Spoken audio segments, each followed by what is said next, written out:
Hi, good afternoon. So let us start once again.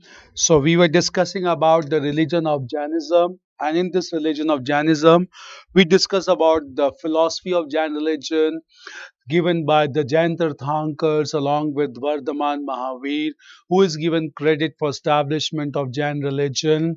This religion in course of time developed with patronage of rulers like Chandragupta Maurya, who died at Shravanbelgol in modern Karnataka.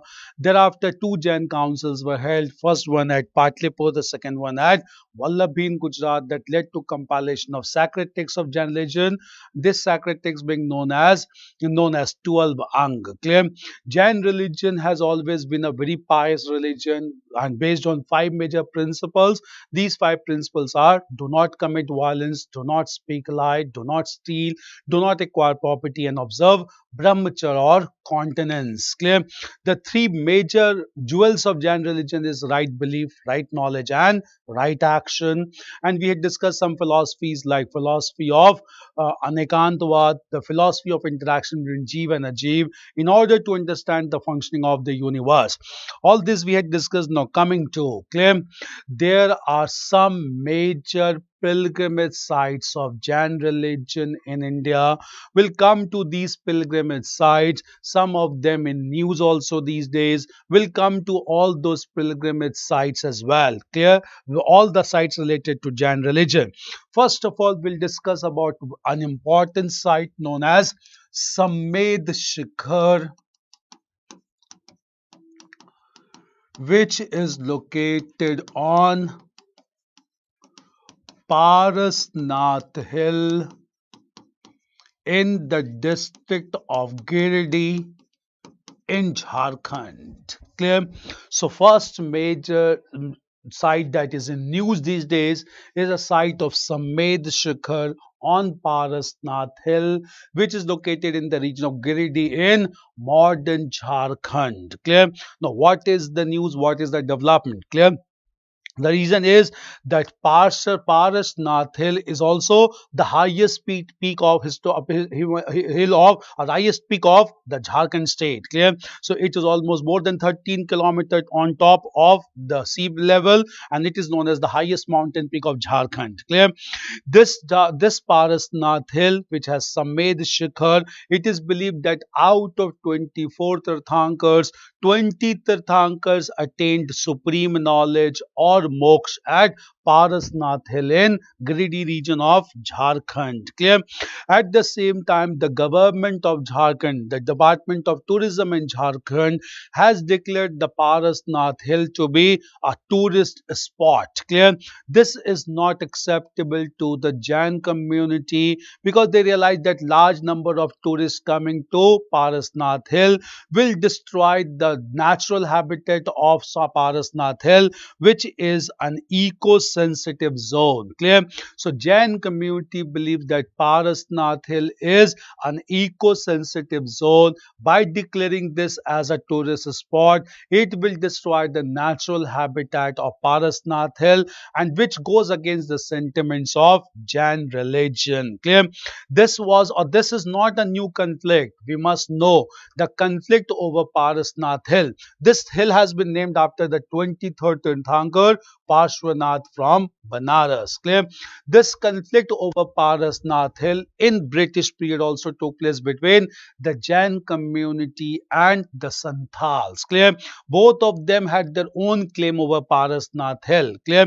In fact, Santals believed that this was a region of the hill deity. Clear? And this hill deity was known as Marang Bobu. Clear? So Marang Bobu was declared to be the hill deity of the Santals. They fought for Parasnath Hill, and therefore the Privy Purse of British authority in London gave a verdict, and that verdict was given in favor of the Santhal tribe in the Parasnath Hill region. So it is not a new conflict. This conflict took place between Santhals and the Jain community during British period as well. Clear?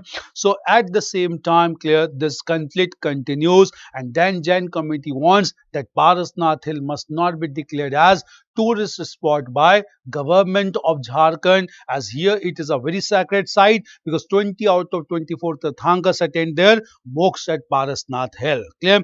Similarly, there is a conflict related to the region in Gujarat, and this conflict is related to Shatrunjay Hill. Clear?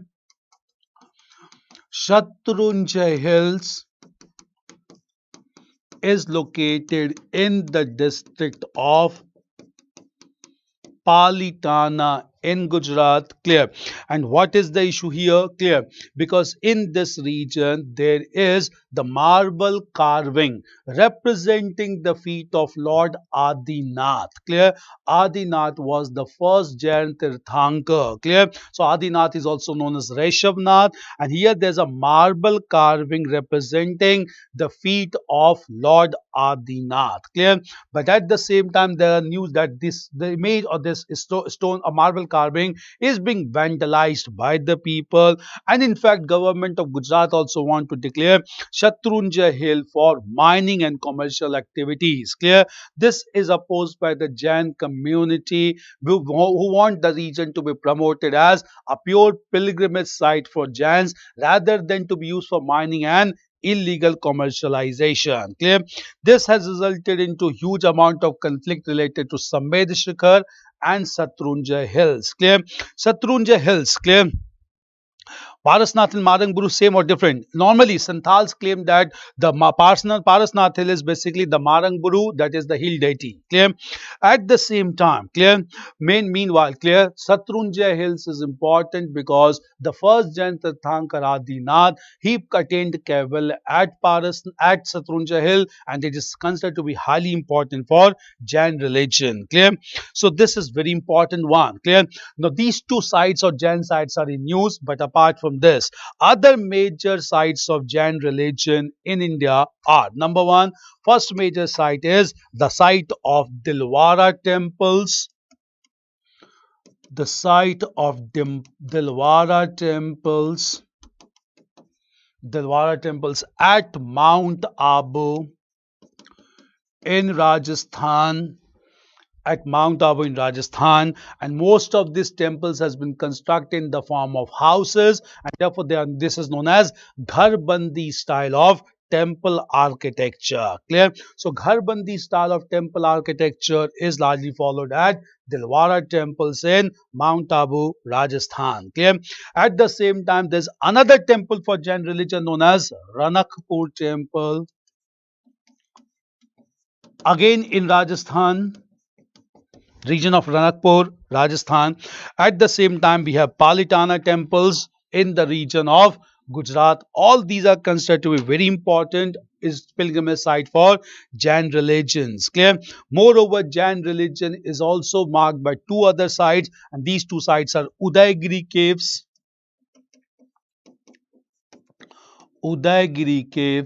and the Khandgiri caves.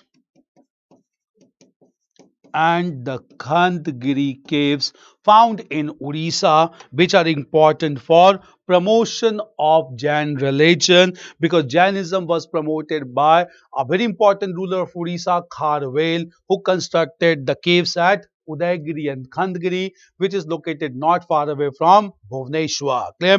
So all these are prominent Jain sites or pilgrimage sites in India. Clear?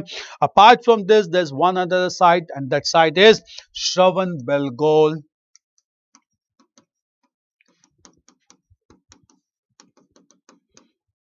In the Hassan district of Karnataka. At Shravan Belgol, Chandragupta Maurya performed Salekhan, and at Shravan Belgol we have a large sculpture of Gomateshwar or Bahubali. Bahubali, who is believed to be the son of the first Tirthankar, Adinath. Clear? And it is a tallest stone sculpture in India, which is almost 57 feet high, and that indicate huge amount of meditation and concentration followed by Gomateshwar or Bahubali at Shravanbelgol in Karnataka. Clear? These are important centers, and in news we have Samed Shikhar and Satrunja Hills. Samed Shikhar in Jharkhand, Satrunja Hills in Gujarat. Clear? These are very important sites located in the region of Gujarat, in region of Jharkhand and Gujarat. Clear? So Jainism promoted or became a very prominent religion, and as of now, it is considered to be a minority religion in India, considered to be very important, marked by four Tirthankars, the 24th and the last important being Mahavir. Clear? We'll come to these sculptures or these features of architecture separately, but these places should be known at this point of time. Clear? Okay. Can we ask the questions after session gets over? Yeah, you can ask the question after after the session gets over. No issue with that. Clear? Now, this was related to Jainism. Clear? Now, coming back to ancient history once again. Clear? We had discussed that Mauryan Empire was established by Chandragupta Maurya, who was followed by his son and successor, that is Bindusar. Bindusar could rule from 297 BC to 272 BC, to be succeeded by his son Ashok. Clear?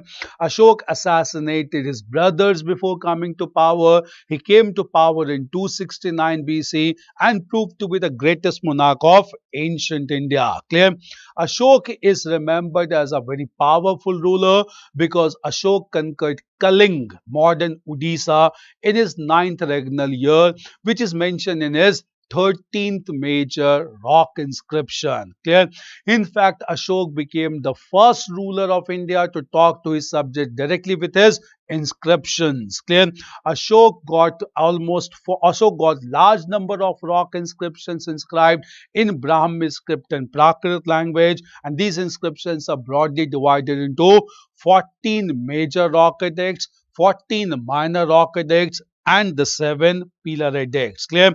These inscriptions are marked by the message of Ashok, and therefore these messages were read by the people, and it resulted into large acceptance of the principle of Dhamma, which is the principle of Buddhist religion. After Kalinga War, only Ashok accepted Buddhist religion, adopted Buddhism as state policy, and therefore he began to promote Buddhism in all its form. Clear? And Ashok, when he began to promote Buddhism, he convened the third Buddhist council at Patliputra that led to the compilation of three Pitak, including Abhidhamma Pitak compiled by Mogaliputtis. And thereafter, Ashok began to depute missionaries, including his son and daughter, to promote Buddhism all across the world. And thereafter, Buddhism became a global religion with patronage of Ashok. Clear? After the death of Ashok, weak rulers came to power in Mauryan Empire, and all these weak rulers, clear, they contributed towards the decline of Mauryan Empire, as none of them were strong enough, and Mauryan Empire finally came to an end in 185 BC when the last Mauryan emperor Brihadrat was assassinated by a Brahman, Pushyamitra Shung, in 185 BC. Clear? That marked the end of Mauryan Empire. Clear? At the same time, even though Mauryan Empire came to an end, clear, Mauryans are very important for contribution to cultural growth and development. We need to understand what were the cultural developments during the reign of Ashok or during the reign of Mauryan Empire. Clear? Now, first of all, coming to the field of architecture. Clear? Mauryan emperors contributed towards architecture. In fact, Chandragupta Maurya constructed a large assembly hall with 100 pillars at Kumrahar in the adjoining region of Patliputra. Clear? So architecturally they contributed towards big monuments, but Ashok, being converted to Buddhist religion, promoted architecture in a big way, and he began to construct large number of stupas. Clear? So he constructed large number of stupas to worship the ashes of Gautam Buddha. Clear? And all these stupas began to show his commitment to Buddhism, the most important being at Sanchi in modern Madhya Pradesh. Clear? Apart from constructing stupas, Ashok also began to construct rock cut caves in India. The first rock cut caves being constructed at Nagarjuna Hills in the Barabar region, Barabar Hills, Nagarjuna Hills, known as Barabar Caves, which was meant for Ajivika monks. Clear? Ajivika was another minor sect that was established in 6th century BC by Makkali Goshala that believed in the philosophy of destiny or niyati. Clear? So all this resulted into promotion of Buddhist religion through stupas and even Ajivikas by construction of Barabar caves in Nagarjuna Hills. Clear? So Ashok constructed towards architecture in a big way. Ashok also contributed towards art forms, especially the pillar art forms. Clear? He constructed or erected large number of pillars, and all these pillars were erected in different parts of Mauryan Empire. These pillar art of Ashok was largely influenced by Achaemenian art of Iran. Clear? However, it was not imitated from Iran, but concept was taken from Achaemenian art of Iran. Clear? The most distinctive feature of Ashokan pillar was its monolithic character, because all these stone pillars were carved out from single piece of stone. Clear? And when these pillars were carved out with single piece of stone, they were surmounted by capitals marked by images of animals. Clear? Like we have images of animals at Sarnath, Loria Nandangarh, Rampurva. Rampurva is marked by large bull, and Sarnath is marked by 4 lions sitting back to back facing 4 directions. Clear? So these pillars were constructed by Ashok, which were monolithic in nature. The capital was marked by a rectangular or circular panel known as abacus, and abacus was marked by Ashokan chakra and some animals like galloping horse and the bull. Clear? This indicate a great development. In fact, the pillar at Sarnath contained the line Satyamev Jayate, taken from Mundak Upanishad, and that indicate truth alone triumph. And this capital of Sarnath pillar has been adopted as state emblem by government of India. Clear? All these were royal art promoted by Ashok, but during the reign of Ashok, some folk art also promoted, like the sculptures of yakshas and yakshinis. Local deities began to be made, and yakshas and yakshinis were made at Mathura and the region of Patliputra. Clear? Large number of yakshas has been found at Parkham near Mathura, and large number of yakshinis has been found at Lohanipur and Didarganj in the suburbs of modern Patna. Clear? All these developments took place under the reign of Ashok. Clear? So Mauryan period was very important for promotion of art forms and architecture, especially under the patronage of Ashok. Clear? Now, after the reign of Ashok, clear, when Mauryan Empire began to decline, it finally ended in 2nd century BC, and this phase in from 2nd century BC to 3rd century AD is known as the post-Mauryan phase. Clear? And in the post-Mauryan phase, several developments related to polity and culture took place, and large number of warriors and persons came from different parts of India. Clear? Now coming to the post-Mauryan phase, just understand briefly first. Clear? If we come to post-Mauryan phase, the first major development was that Central Asian tribes began to attack India from northwestern side. Clear? And these Central Asian tribes included the Indo-Greeks, the Shakas, the Kushans, the Parthians, and the Kushans. Clear? So 4 tribes that came to India were the Indo-Greeks, the Shakas, the Parthians, and finally the Kushans. Clear? Indo-Greeks, Central Asian tribes. Clear? Within India, 3 dynasties were established in form of the Shungas, the Kanwas, and the Satvahans.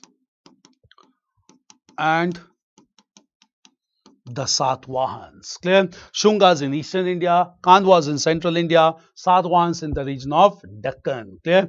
And in the extreme southern part of India, 3 dynasties were established as Cheras, Cholas, and the Pandyas. Cheras, Cholas, and the Pandyas. along the Malabar and the Coromandel coast. Clear? They are culturally very important. Clear? In fact, in contemporary times, we need to understand that Cheras, Cholas, and Pandyas has been in news for several reasons. Clear?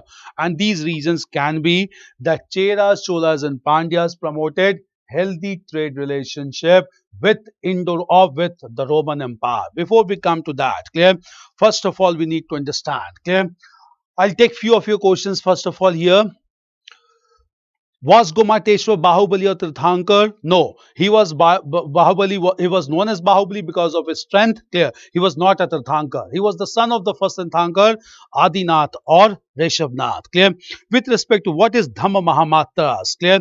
Dhamma Mahamatras means that Ashok deputed some people to promote the promotion or to promote the principles of Dham among his subjects. Clear? So he wanted large number of officers to spread the message of Dham among the common people, and he appointed officers for that purpose. These officers were designated as Dham Mahamatras. Clear?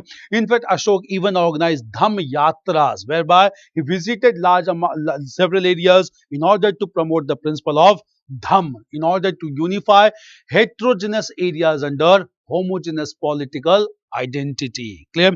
So when we talk about Valmiki and Ramayana and other epics, which part of history mark a line between mythology and one having literary evidences? Kindly tell. Clear? See, I'll let you know. Clear? If we look into Valmiki's Ramayana and other important, clear? We had discussed earlier, all of these come under Itihas. Itihas start with Ramayana, Mahabharata, Bhagavad Gita, Puranas, all comes under Itihas. Clear? But we need to understand one thing. Clear? That most of these works, they are not considered to be true historical source because they have least information about historical developments. Rather, they mention more about the religious beliefs and practices and even mythologies as well. Clear? But at the same time, while mentioning the mythologies, they even highlight the socio-economic condition that prevailed at the time, and in that sense, these works can be taken as historical evidences. Clear? But the accounts mentioned by these works has to be taken with caution because they were not written from historical perspective. They were written more by from religious perspective. Clear? So we need to understand that there is a thin line that to differentiate between the sources of mythology and the literary evidences. Literary evidences that are related to history mention historical developments at its core, but all these works like the Ramayana and Mahabharata mentions religion as its core, but they indirectly mention about the socio-economic condition which can be utilized for historical reconstruction. Clear? Now, coming to these things, clear? The three major parallel developments took place in post-modern phase. Central Asian tribes, Shungas, Khandwas and Satvahans, and then Cheras, Cholas and the Pandyas. Clear? Now, first of all, we need to understand one thing. Clear? Among these, first of all, coming to Central Asian tribes. Clear? Among Central Asian tribes, Indo-Greeks were the first one to come to India. The most popular ruler among Indo-Greeks was Menander, who got converted to Buddhist religion under the influence of a Buddhist monk, Nagsen or Nagarjun, who wrote a work titled as Milind Panho. Very important information. Indo-Greeks were the first to issue gold coins in India as they brought huge amount of pure gold from Central Asia. Clear? Indo-Greeks introduced the concept of military governorship known as strategos. And Indo-Greeks also introduced the concept of curtain, and therefore curtain was known as Yavanika by the Brahmins, who referred to Indo-Greeks as Yavanas. Clear? Indo-Greeks were followed by the Shakas, and the most powerful ruler among the Shakas was Rudradaman. Even though being a foreigner, Rudradaman was the first one to issue a pure Sanskrit inscription, which is known as Junagadh inscription or Girnar inscription or Takte Bahi inscription, in which he mentions about the repair of a dam at Sudarshan Lake. Clear? Shakas were followed by Parthians, and Parthians were ruled only for a brief period of time, and during the rule of Parthians, Saint Thom came from Israel to promote the religion of Christianity in India. And finally, they were followed by Kushans, the most important ruler among Kushan being Kanishk. Clear? Kanishk accepted Buddhist religion, convened the fourth Buddhist council at Kashmir that led to formal split into Hinayan and Mahayan. Kanishk became supporter of Mahayan sect and promoted two major schools of Buddhist art, that is the Mathura school and the Gandhar school of art. Clear?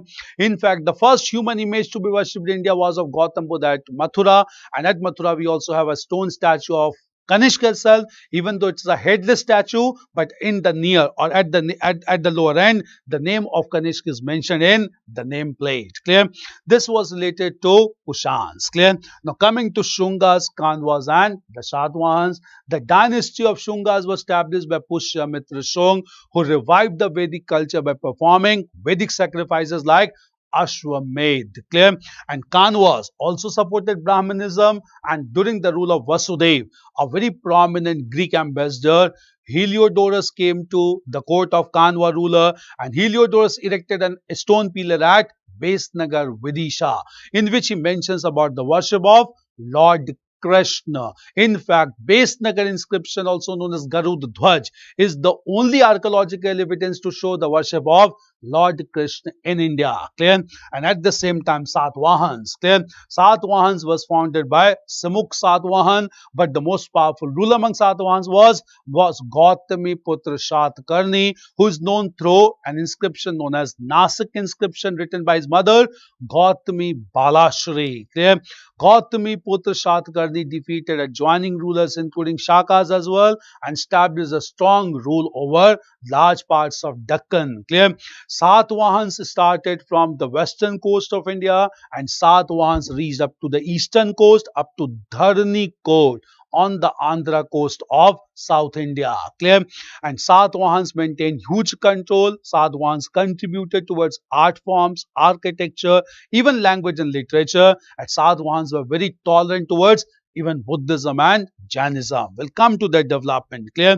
And meanwhile, at the same time, clear, in the southern part of India, there were Cheras, Cholas and Pandyas. Clear? Cheras corresponding with the region of Kerala or Malabar, and Cholas and Pandyas on the Coromandel coast. Clear?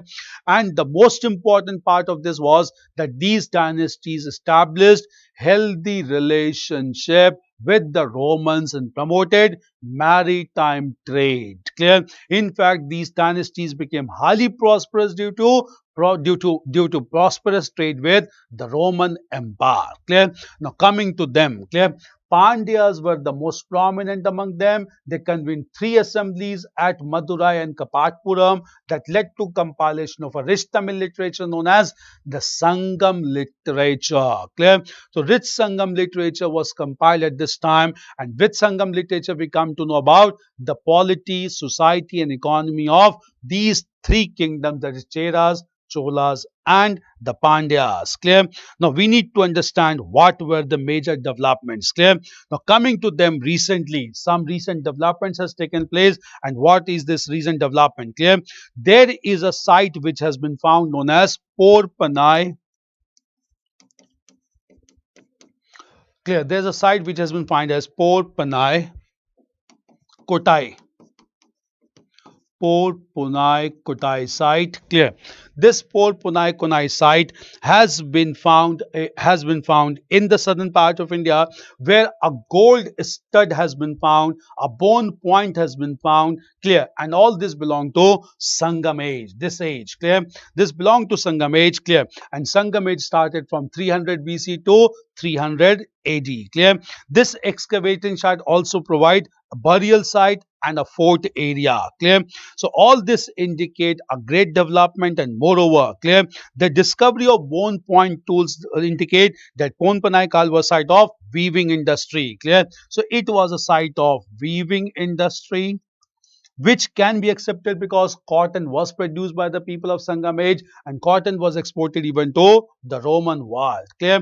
So recently Porpanai Kotai site has been excavated and has been found to be a Sangam site in the extreme southern part of India, corresponding with Tamil Nadu, Coromandel coast. Clear? And this site provides evidence of a gold stud and as well as a large fort area, along with large number of bone tools which were used basically for weaving industry. Clear? This is the recent excavation. More importantly, I'll let you know, clear, that at the presently the Ministry of Culture and Tourism and even along with Indian Navy, clear, has decided to revive a technique of Sangam age, and this technique is known as the Tankai method. Is known as the Tankai method. Clear? According to Tankai method, clear, shipbuilding was promoted in Sangam age without the use of nails. Clear? Rather the ships or rather the wooden material was connected by placing one above another rather than or rather stitching the one against another rather than with the use of nails. Clear? So Tankai method of shipbuilding which was promoted by during Sangam age was basically stitching the wooden plates rather than sticking them with nails. Clear? So without using any nails, large number of ships were constructed, and this technique of constructing the ships by stitching the wooden plates is known as Tankai method of shipbuilding, and this is being revived as of now by Ministry of Tourism along with Indian Navy in order to promote construction of large ships in the coastal belt of India. This is known as the Tankai method. Clear? This is very important in contemporary times along with the excavation of Por Panai Kotai site which is marked by weaving industry of Sangam age. Clear? Therefore, Sangam age becomes very important. We need to understand about Sangam age. Clear? It's clear. Now just understand. Clear? Sangam age started around 300 BC and ended till 300 AD. And in this Sangam age, it is believed that Pandyan rulers convened the first Sangam assembly at Madurai, which was attended only by Tamil gods. Clear? No deliberations of this assembly has survived. Clear? Under the patronage of Pandyan rulers, second Sangam assembly was convened at Kapatpuram. Clear? Which was attended by Tamil gods as well as Tamil poets that led to the compilation of the first Tamil grammar. That work is known as the work which was written in second Sangam assembly that deals with grammatical rules. Clear? That work was written in a Sangam assembly. Clear? And this work proved to mark the beginning of Tamil language and literature in southern part of India. Clear? This was one thing that development took place. At the same time, the third Sangam assembly was again held at Madurai, and it was attended only by Tamil gods, and all these attended only by Tamil poets, and all these Tamil poets composed large corpus of literature known as Sangam literature, which is divided into 18 major works and 18 minor works. These are known in Tamil language as Mani Mekalai and known as Melkanakku and Kilkanakku. And by the end of Sangam age, two Sangam epics were written, Sila Pattikram and Mani Mekalai. Sila Pattikram by Ilango Vadigal and Mani Mekalai by Sattanar. Clear? These developments took place in Sangam age, but at the same time, recent excavations taken place in Sangam region, and this has resulted into development of Por Panai Kotai site and Tankai method, which is very important, whereby ships were constructed by stitching the wooden plates rather than with the use of iron nails. Clear? This very important development took place. Next is clear. So Sangam age becomes very important for examination. Do prepare the Sangam age properly. Clear? Now after these developments, clear, this phase is very important culturally. We'll understand about the cultural growth and development during this phase. Clear? Now coming to this phase of cultural growth and development. Clear? First of all, we need to understand that during this phase, clear, during this phase, rock cut architecture began to develop rapidly. Clear? And this rock cut architecture began to develop in a big way under the rule of the Satvahans. Clear? We'll come to this development of Satvahans. Is it clear? Coming to Satvahans. Clear?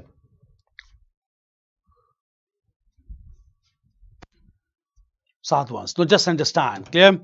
First of all, clear, the Satvahans began to construct large monuments with rock cut techniques. These monuments were basically chaityas and viharas, and all these chaityas and viharas were meant for Buddhist religion, along with some Brahminical temples as well. Clear? These chaityas and viharas began to be constructed by Satvahans at places like Ajanta, Ellora, Karle, Bhaja, clear, and even Nasik and Kanheri.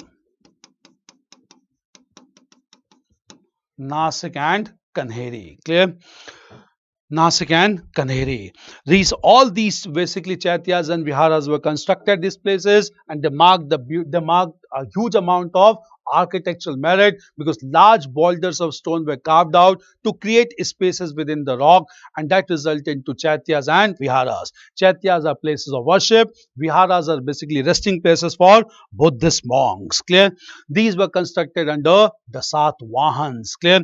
Within this caves, clear, they started the concept of paintings also. In fact, they started the concept of fresco paintings in the caves of Ajanta and Ellora. Clear? What do we mean by fresco painting? Fresco painting means the layer or surface on which the painting has to be done, rock surface. It is to be covered with a plaster comprising of cow dung, rice husk, water and lime, and then a color is applied on this in semi-wet condition, and this concept of painting is known as fresco style of painting, in which they depicted the images of Gautam Buddha and even gods and goddesses. Clear? So Satvahans played a very important role. Satvahans also contributed towards art as they promoted Amravati School of Art, and we had discussed the sculptures of Gautam Buddha were made in white marble with inspiration taken from Jatak stories. Clear? Satvahans also contributed towards architecture because Satvahans began to construct some Buddhist stupas at Amravati and Nagarjuni Konda. That is why Amravati has been declared to be the capital of new state of Andhra Pradesh. Clear? And this is being largely developed by Japan also,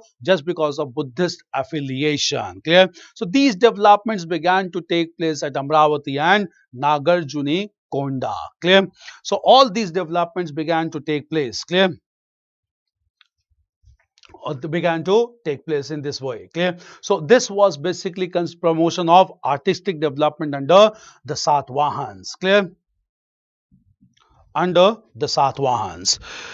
Okay, apart from this, clear, this phase was very important even for language and literature. Satvahans, even though being supporters of Brahmanism, they accepted Prakrit as the official language, and they supported large number of Prakrit work, the most important being Gatha Saptati written by Satvahan ruler Hala that deals with the theme of love. Clear?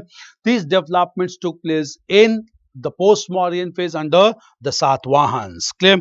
So all these were very important development. Clear? After post-Mauryan phase, just understand, when post-Mauryan phase came to an end and Guptas came to power. Clear?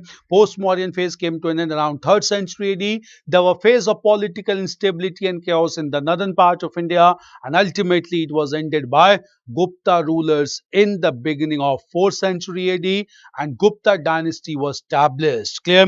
The founder of Gupta dynasty was Sri Gupt and Ghatotkacha Gupt, mentioned in the Puranas, but historians believe that the founder of Gupta dynasty was Chandragupta I, who started a historical era known as Gupta era in 319 AD. Clear? Guptas marked by powerful rulers. Chandragupta first was followed by Samudragupta. Samudragupta was in turn followed by Chandragupta II, who proved to be a very powerful ruler, and Chandragupta II defeated the Shakas and established his second capital at Ujjain, the first capital of Guptas being at Prayag. Clear? So Guptas had two capitals at Prayag and Ujjain. Clear? Now, what major developments took place during Gupta period that started to rule from the beginning of 4th century AD and that ruled till 6th century AD? Clear? Guptas ruled in over a large parts of North India, and contributed towards temple architecture in a big way. First of all, clear? During Gupta period, we have the concept of the temple, we have the concept of Trinity of Gods, and according to the concept of Trinity of Gods, clear? Gupta rulers began to worship three gods, that is Lord Brahma, Lord Vishnu, and Lord Shiv. Lord Brahma as creator of universe, Lord Vishnu as preserver of universe, and Lord Shiva as destroyer of universe. Clear? And in this aspect, clear, Guptas began to construct temples for formal worship, and they constructed temples largely with bricks as principal building material. Clear? And when they began to construct temples with bricks as principal building material, these temples could not survive for long, and therefore, architecturally speaking, Guptas were not rich in architecture. Clear? Some of the temples of Guptas have survived. The most important being Dash Avatar temple at Devgarh in Jhansi district. Clear? This temple was dedicated to the worship of Lord Vishnu and his avatars. Clear? This is popularly known as Dash Avatar temple under the Guptas. Clear? Guptas contributed towards art forms because they completed all the paintings of Ajanta and Ellora. The most important painting being known as Padma Pani Buddha or the lotus bearing Buddha. Clear? At the same time, Guptas are important for promoting the metallurgical science, as Chandragupta II erected an iron pillar at Delhi, which is located at Mehrauli, and even after standing against rain and water, the iron pillar has not shown any sign of corrosion till contemporary times. Clear? This is considered to be of great development under the Gupta rulers, and Gupta rulers gave patronage to language and literature. Clear? Because during the rule of Gupta rulers, there were large number of literary personalities who began to compose their works in a big way. Clear? This was a big development during Gupta period. We'll come to language and literature during Gupta period. We get questions related to language and literature. Clear? So we'll talk about language and literature promoted by Gupta rulers and some institutions also like Nalanda University promoted by Gupta rulers. Now we get questions on language and literature. Write about this language and literature promoted by Gupta rulers. Clear? The first great personality or literary personality who wrote during Gupta period, this person was a great dramatist, Kalidas. Write the works of Kalidas. Clear? First of all, Kalidas wrote a drama known as Abhijnana Shakuntalam or Abhigyan Shakuntalam. Abhigyan Shakuntalam, clear, that deals with a recognition of Shakuntala. Clear? That is King Dushyant and Shakuntala. Then we have Malvika Agnimitra.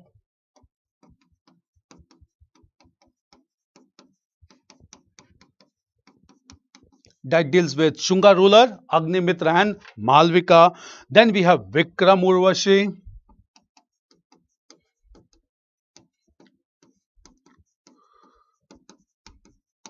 Vikram Urvashi. Then we have Meghdutam.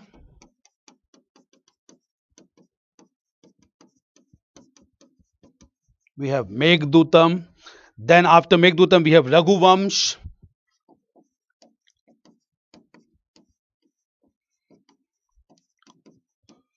Raghuvamsh. Then Kumar Sambhav.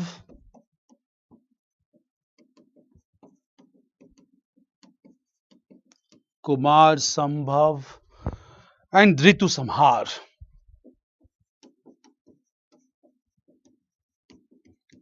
And Ritu Samhar. Clear? These are the dramas written by Kalidas. Clear? So major works written by Kalidas. Clear? Abhigyan Shakuntalam, Malvika Agnimitra, Vikram Urvashi, Meghdutam, Raghuvamsh, Kumar Sambhav and Ritu Samhar. Clear? Then at the same time, clear, another major literary personality during Gupta period was Bhasha or Bhash, who wrote a work Swapna Vasva Datta. Wrote a work Swapna Vasva Datta. Clear?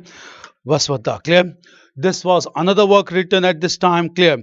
Then Swapna Vasva Datta. Clear? Then we have basically Shudrak.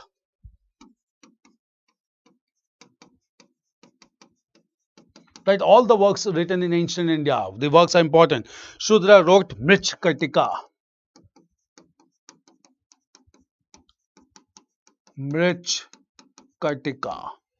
Shudrak wrote Mrich Katika, very important one. Clear. Then Vishakha Dutt.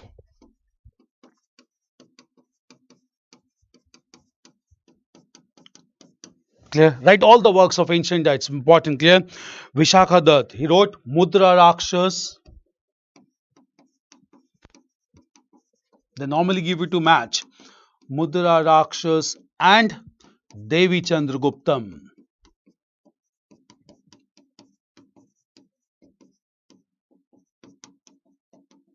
Mudra Rakshas and Devi Chandraguptam.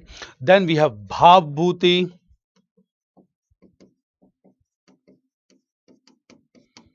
Uttar Ramcharit. Bhavbhuti. Uttar Ramcharitra. Clear? Then we have Bhairavi.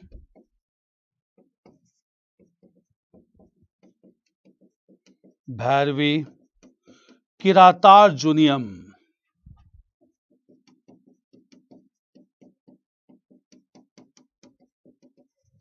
Kiratarjuniam. Clear? Kiratarjuniam. Then we have Jaidev, Git Govinda. It's a very important work on music. Jaidev, Geet Govinda. Jaidev wrote Geet Govinda. Clear? These are very important work written. Clear? Jaidev wrote Geet Govinda. Then some scientific works. Charak wrote Charak Samhita that deals with treatment of cataract. Sushrut wrote Sushrut Samhita.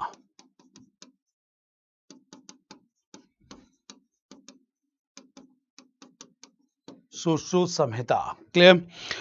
Sushrut, that deals with medicine and surgery. Clear?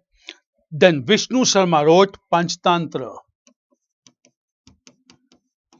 Vishnu Sharma wrote Panchtantra. This has been translated into all major languages of the world. Clear? Panchtantra. Clear? Then Panini wrote Ashtadhyayi. Panini wrote Ashtadhyayi. That transformed Vedic Sanskrit into classical Sanskrit. Clear?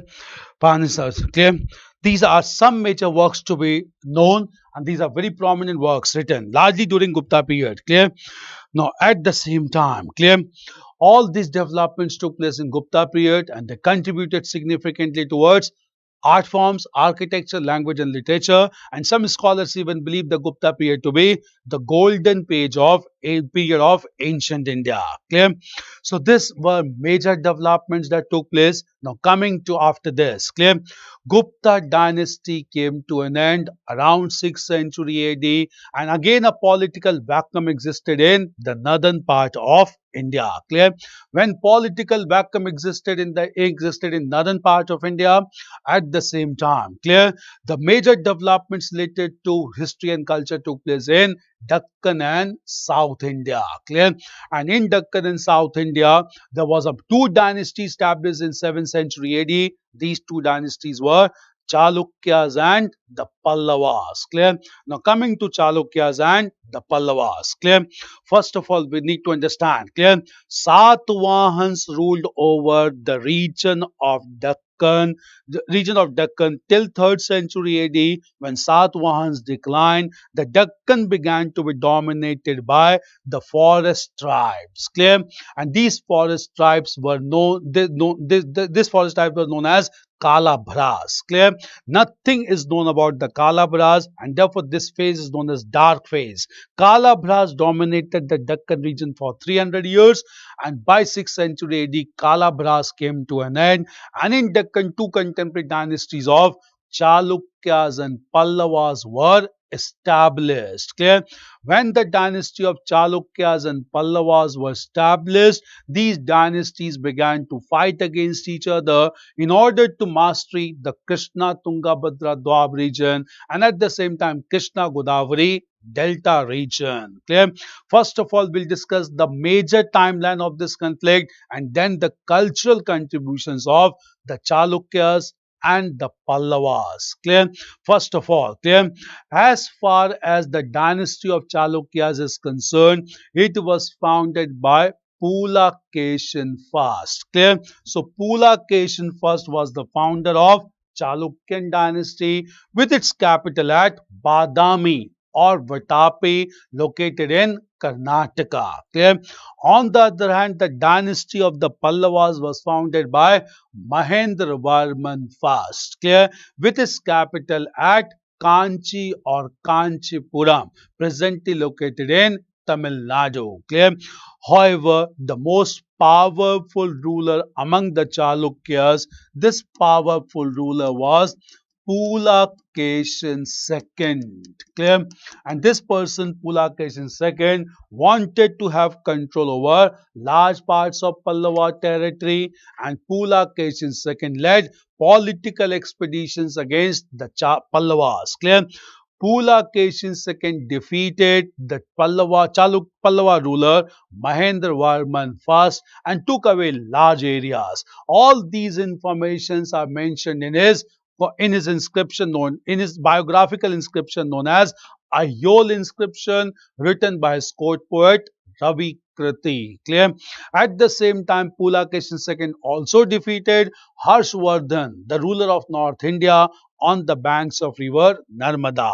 Finally, Pulakeshin II led second expedition against the Pallavas in 642 AD, and by this time the Pallava dynasty was ruled by Narasimha Varman first. Okay. So Narasimha Varman first was ruling over the Pallava territory, and Narasimha Varman first, clear, defeated Pulakeshin II, even assassinated Pulakeshin II in 642 AD, and even annexed the capital of Chalukyas, Vadami or Vatapi. And thereafter, Narasimha Varman first adopted the title of Vatapi Konda or the conqueror of Vatapi. Clear? So he became the conqueror of Vatapi. Clear? This marked the victory of the Pallavas against the Chalukyas. Clear? The conflict remained normal thereafter, and this conflict was again resumed in 8th century AD when a powerful Chalukyan ruler Vikramaditya III came to power, and Vikramaditya III defeated the Pallavas finally and established control over the entire Deccan. Clear? But even Vikramaditya III could not rule for long because Vikramaditya III was defeated by another ruler, Danti Durg, who established his own dynasty in Deccan known as the dynasty of the Rashtrakutas in the region of Deccan. Clear? But apart from political conflict that went on between the Chalukyas and the Pallavas, clear, these dynasties are equally important for cultural contributions. Clear? What were the cultural contributions of Chalukyas and the Pallavas? Clear? We need to understand about Chalukyas and the Pallavas. Clear? First of all, cultural contributions. Clear? Chalukyas and Pallavas contributed significantly towards temple architecture. Clear? In fact, they are the real builders of temple in India, and with respect to temple construction, both Chalukyas and Pallavas contributed towards large and magnificent temples in India. Clear? We'll come to these temples constructed by the Chalukyas and the Pallavas. Clear? First of all, clear, the Chalukyas and Pallavas started to construct temples with stones as building material, and all these stones, clear, these stones were used in lavish amount, and therefore, clear, this temple's construction became a distinctive feature of South India. Clear? In South India. Clear? Now, before we go on to discuss about temple architecture promoted by Chalukyas and Pallavas, we'll come to some styles of temple architecture. First of all the temples in India can be broadly divided into three major categories. Clear? What are the three major categories of the temple? We need to understand. Clear? So first of all, categories of temples. Categories of temples. Clear? First temple is known as Sandhara. We are not discussing about style. Styles are Dravid, Nagar and Vaisa. Clear? First category of temple is known as Sandhara. Sandhara style. Clear? What is this? These temples are without pradakshina path. Clear? So there are no pradakshina path in these temples. Clear? So these temples are without pradakshina path or circumambulatory path. Clear? There's one thing. Then we have another style known as Nirandhara. Clear? Nirandhara style of temple architecture, and Nirandhara is those with pradakshina path. Clear? Third is known as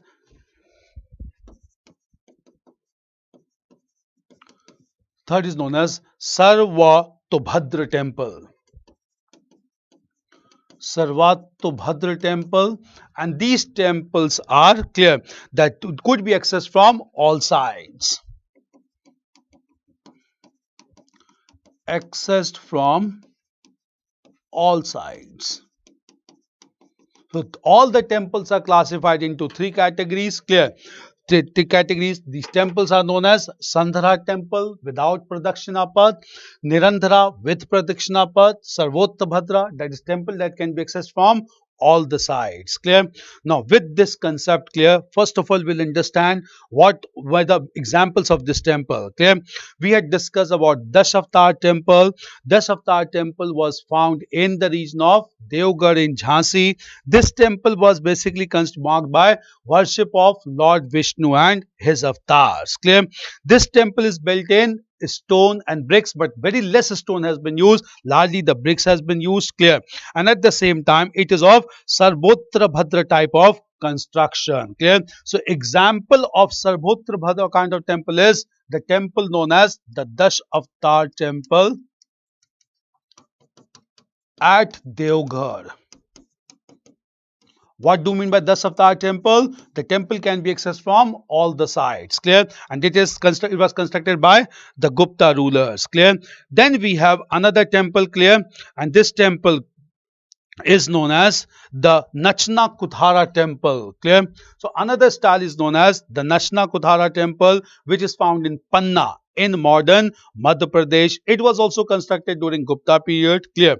Nachna Kuthara temple, and it is devoted to worship of goddess Parvati. Clear?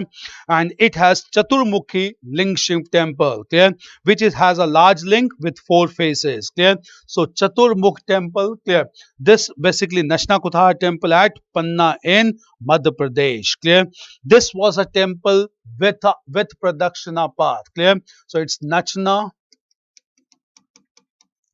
Kuthara temple in Panna, Madhya Pradesh. Nachna Kuthara, it's a Parvati temple and it has Chaturmukh ling. Clear? Chaturmukh ling.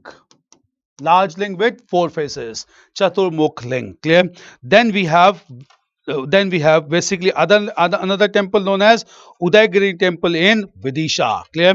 And this Udaygiri temple in Vidisha is Sandhara style without pradakshina path. Clear? Chandragupta favor of real sculpture of Lord Vishnu in Varaha form. Clear? Then we have another temple known as Udaygiri temple. Udaygiri temple located in Vidisha. Temple located in Vidisha. Clear? So example of Sarvotra Bhadra temple is Dashavatar temple, Nirandhara temple is Nachna Kuthara temple, Sandhara without pradakshina is Udaygiri temple in Vidisha. Clear? These are major temples constructed in 3 categories. Clear? At the same time, apart from these temples, clear, there are 3 distinct styles of temple architecture. These styles of temple architecture are known as the Nagar style, the Dravid style, and as well as Nagar style, Dravid style, as well as the Vesar style. As well as the Vesa style. Clear? Nagar style is marked by large curvilinear towers on the Garbhagriha Sanctum Sanctorum, and this is known as Shikhar. Clear? Dravid style found in South India is marked by story upon story above the Garbhagriha and the Mandap, and that is known as Viman. Clear? And Vesa style is a mix of Nagar and Dravid style. Clear? Nagar style is best represented in Jagannath Temple at Puri. Dravid style is best represented in Brihadeshwar Temple at Tanjore, and Vesa style is best represented in Kandarya Mahadev Temple at Khajuraho. Clear? All these were major developments that took place, clear, in the Gupta period largely, and later on temple construction, the Chalukyas and Pallavas. Chalukyas and Pallavas largely constructed temples in Dravid style, even with some influence of Nagar style as well. Clear? Now we'll come to the temples constructed by the Chalukyas and the Pallavas. Clear? Now first of all, clear, the Pallava ruler Narasimha Varman first. The Pallava ruler Narasimha Varman first constructed a large Shiv temple known as Kailashnath temple at Kanchi or Kanchipuram. Clear. Moreover, he founded the city of Mahabalipuram.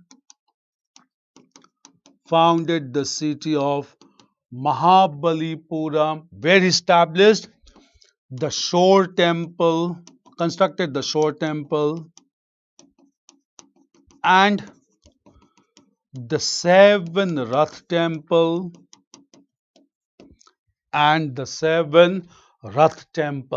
Clear? Moreover, coming to sculpture, clear, Narasimha Varman first founded or rather constructed some sculpture art, and the most important sculpture art was in form of descent of the Ganges, also known as Arjuna's penance. Clear? So Arjuna's penance is an open air stone relief in which he has shown about Arjuna's penance, which is also known as descent of the Ganges or origin of the river Ganges. Another very important sculpture in Mahabalipuram is Mahishasur in which goddess Durga is shown with assassination of Mahishasur the demon. Clear? This is also shown in the sculpture art at Mahabalipuram. Clear? At the same time, the Chalukyan rulers, especially Pulakesin II, clear, they also constructed large number of temples. They constructed as many as 70 temples at Ayole, and they constructed some major temples at a place known as Pattadakal. Clear? And at Pattadakal, the two most prominent temples constructed by them were Virupaksha temple and Papanatha temple. Virupaksha temple and Papanatha temple. Clear? These temples were constructed by Chalukyan rulers. Pattadakal also included in the list of World Heritage Site along with Mahabalipuram. Clear? These developments took place in course of time, and that became a very important contribution of Chalukyas and the Pallavas. Clear? Meanwhile, at the same time, we need to understand, clear, that all the rulers of ancient India, they also promoted some leading educational institutions. We need to understand about establishment of educational institutions in ancient India. Clear? In fact, the first and the oldest educational institution which was established by rulers in ancient India was the Takshila University.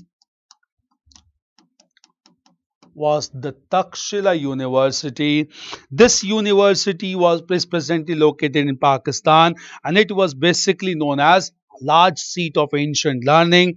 It was founded in 6th century BC, and it was basically BC, and at the same time, clear, it was even glorified by Alexander the Great. Clear?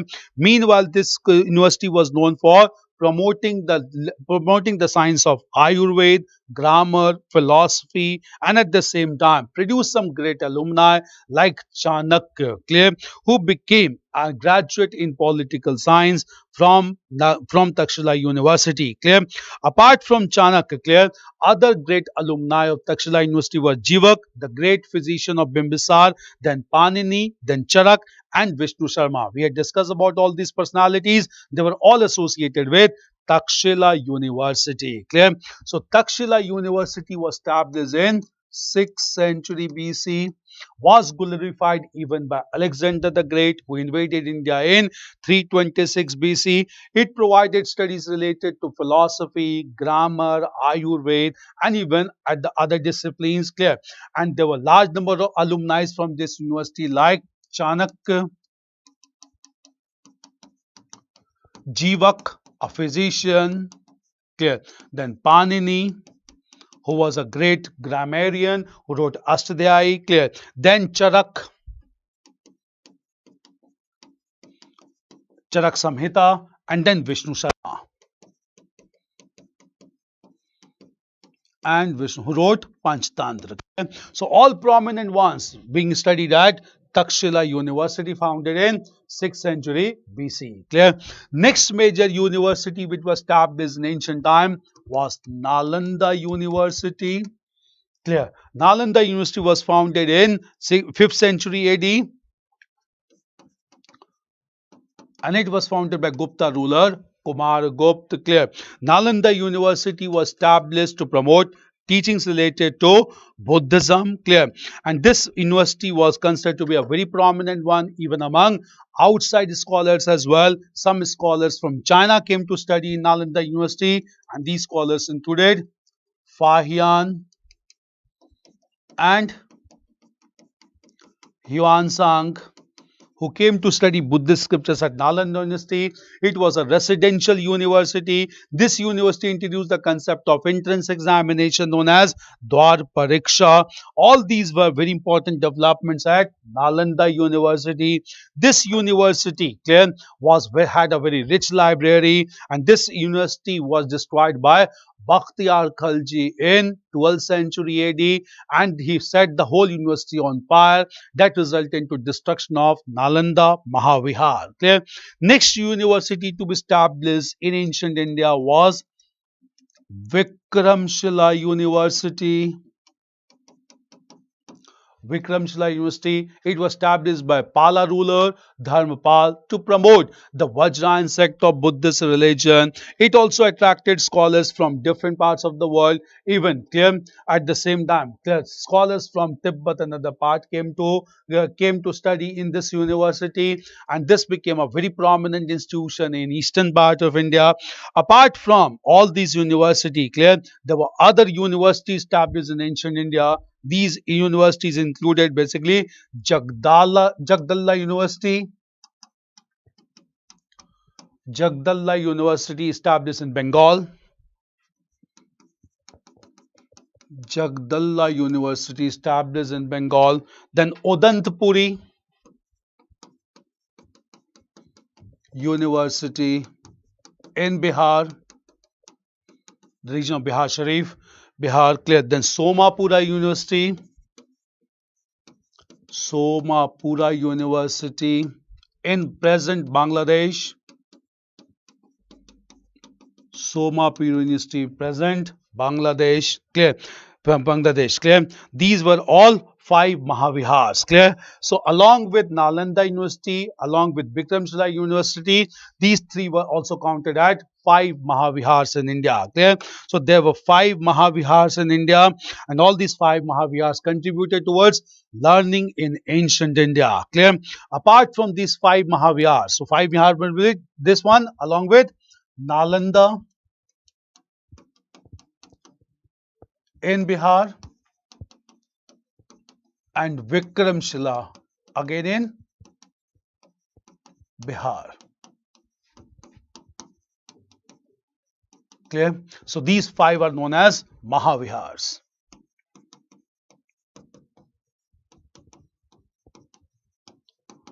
Takshila is not counted here because Takshila got destroyed much earlier. So after Takshila, we have Nalanda University, Vikramshila University, Jagdallah, Odantpuri, and Somapura in Bangladesh. Clear? Apart from these five Mahavihars, there were some institutions who were very prominent, even though they are not counted in Mahavihars. Clear? This was Vallabhi University or Vallabhi University in Gujarat. Vallabhi University in Gujarat, which was also very prominent. And then we have Pushpagiri University,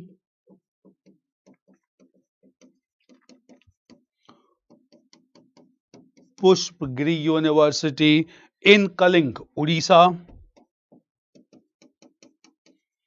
In Kaling, modern Odisha. Clear?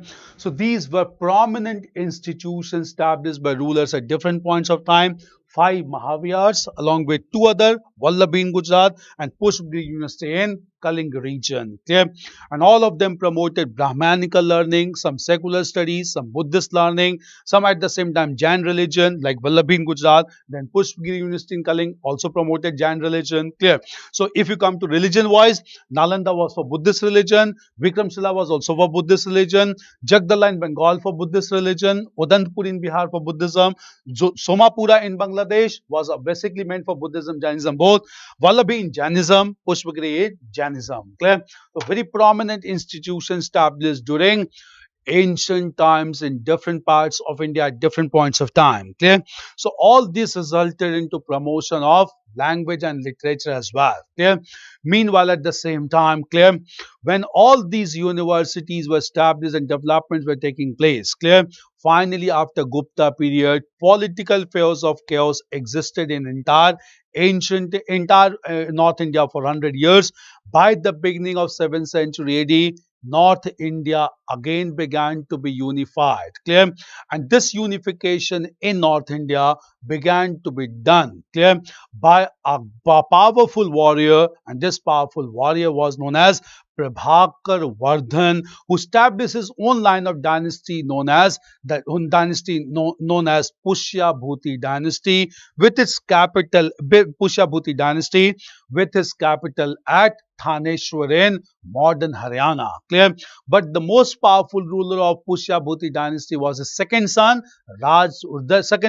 Harshvardhan, who is known through his court poet Ban Bhatta. Clear?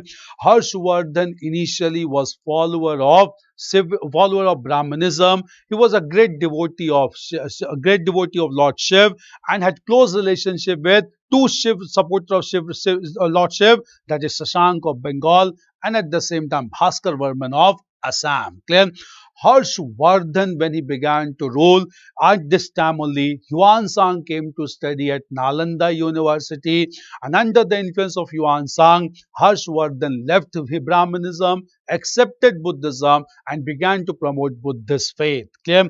Harshvardhan, in fact, convened two Buddhist assemblies at Prayag and Kannauj, gave away everything because Kannauj was his capital, and decided to promote Buddhism. Clear?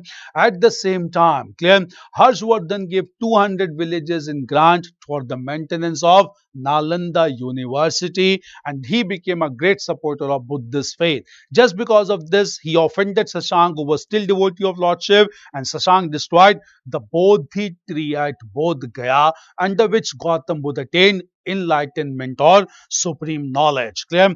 Harshvardhan ruled till 647 AD. And Harshvardhan died in 647 AD.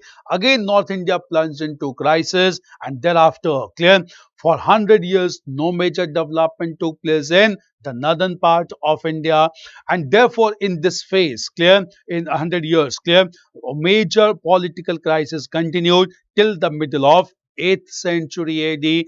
By the middle of 8th century, three contemporary dynasties of Palas, Pratiharas, and the Rashtrakutas were established, and this marked the beginning of early medieval phase because Islamic rulers began to come to India from West Asia, and that marked a transitory phase from ancient to medieval India. But this transitory phase is very important for cultural development because several developments took place in this 4.5 centuries from 750 AD till 1200 AD. Clear? So we'll be coming to all these developments. Clear? Is it fine? Clear? Now coming to some questions, clear? Yeah, Rathikas and Bhojikas were mentioned in Ashokan inscription. Divya gives an account of Pushyamitra's cruelty towards Buddhists and his hatred towards Buddhism. How far this statement is correct, sir? And why Pushyamitra was against Buddhists? Again, I'll let you know. Clear? Pushyamitra Shung was against Buddhism, no doubt, because he wanted to promote and revive Brahmanism in India, because none of the rulers of Mauryan dynasty supported the Brahminical faith. All of them accepted either Jainism or Buddhism. So Pushyamitra Shung, in order to revive Brahmanism, assassinated the last Mauryan ruler, Brihadrat, clear, and re-established Shunga dynasty, clear. Moreover, he also began to persecute the Buddhist monks, no doubt about it, which is mentioned in Divya Vadan, clear. In fact, it is also mentioned two Sri Lankan chronicles, that is Deep Vamsh and Mahavamsh, clear. It is said that Pushyamitra Shung persecuted the Buddhist monks and even destroyed Buddhist stupas, clear. This is mentioned in Deep Vamsh and Mahavamsh. However, all these things cannot be accepted, because if we really destroyed the stupas, how come these stupas survived till contemporary times? In fact, other sources say that Pushyamitra Shung repaired and renovated the stupas that was constructed by Ashok. So we cannot completely accept the statement. Clear? Sir, please clarify if Shore Temple and Kailashnath Temple were constructed by Narasimha Varman 1 or 2. In some sources, filed Narasimha Varman 2, but in most of the sources written Narasimha Varman 1. So you have to go with Narasimha Varman first. Clear?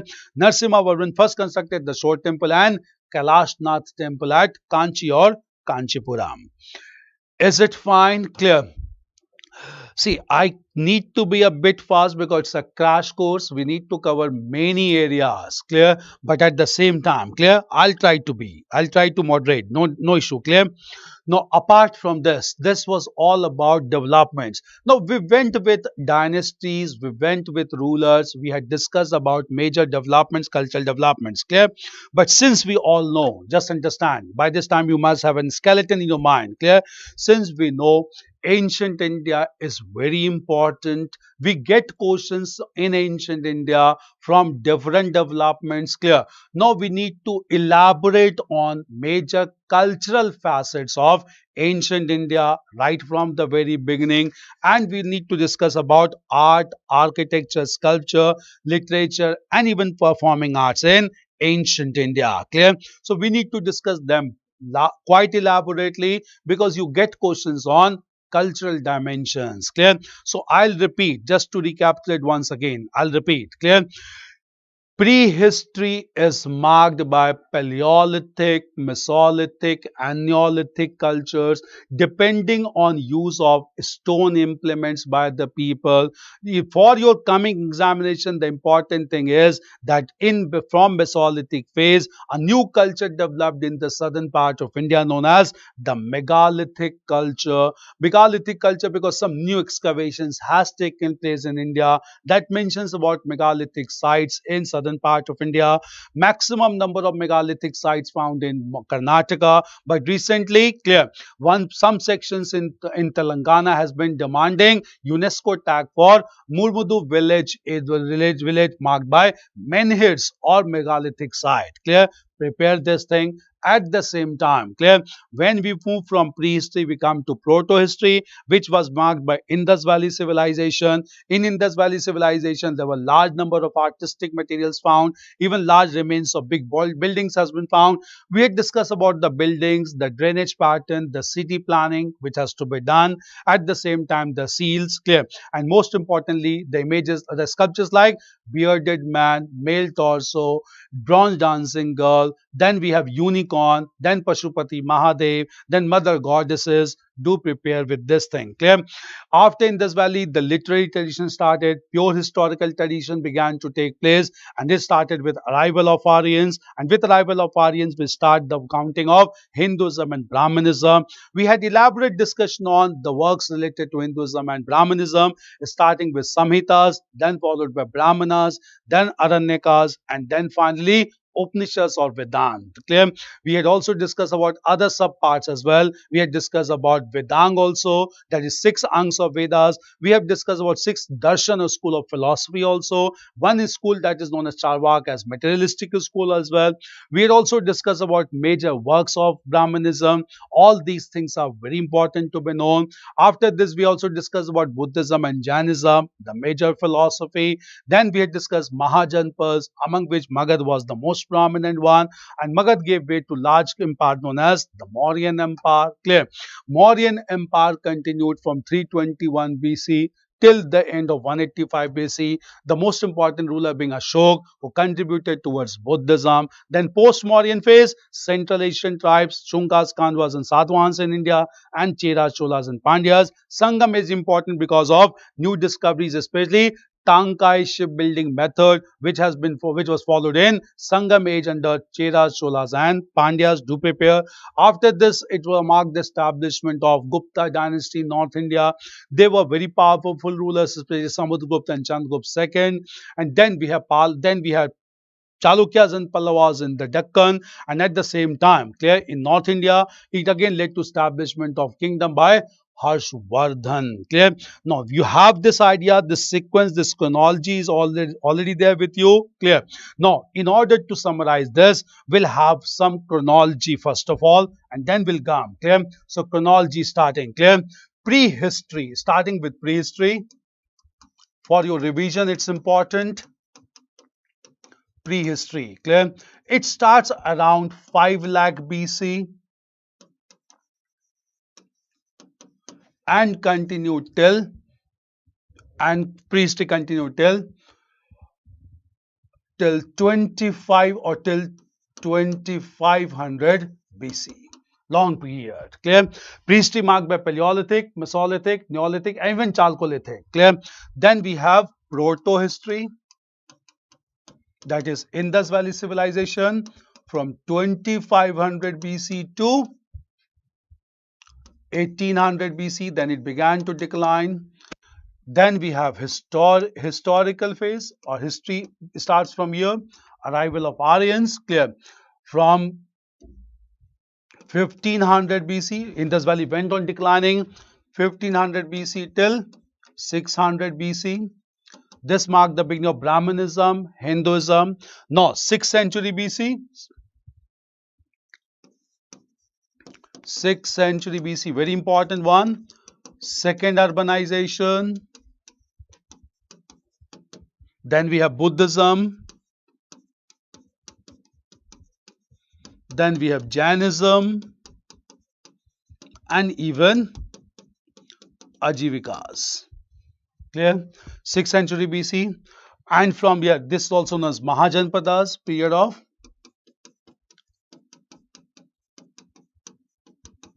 Mahajanpadas continued. Then 4th century BC to 2nd century BC, we have Mauryas. Then 2nd century BC to 3rd century AD, we have the post-Mauryan phase. We have the post-Mauryan phase, that is Indo-Greeks, Shakas, Parthians and Kushans.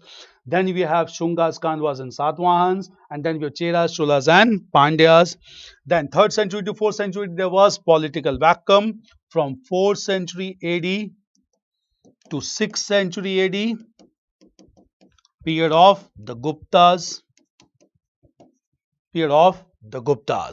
And from 6th century AD to 8th century AD, we have Chalukyas and Pallavas.